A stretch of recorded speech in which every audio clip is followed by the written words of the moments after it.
बिस्मिल्लाहिर्रहमानिर्रहीम। अस्सलाम वालेकुम नाज़रीन, लेटेस्ट अपडेट में खुशामदीद। और अभी आपको बताते चलें, पाकिस्तान भर में सोने की नई कीमत फिर से तब्दील हो गई। नई कीमतों में आज कितना फ़र्क आया है, 24, 22, 21 और 18 कैरेट के नए रेट्स आपके साथ इस वीडियो में शामिल करेंगे। देखने वाले नाजरीन जल्दी से चैनल को सब्सक्राइब करें और घंटी के बटन पर क्लिक करना मत भूलें। 24 घंटे के दौरान में सोने का नया रेट सामने आ गया।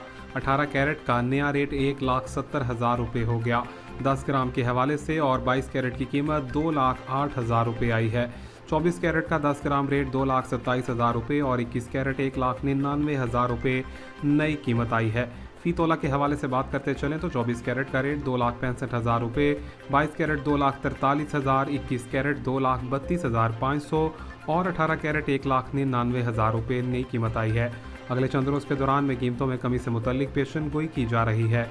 बताया गया है सोना 15,000 रुपये तक कमी के साथ नजर आएगा और इसकी असल कीमत 2,50,000 रुपये होगी।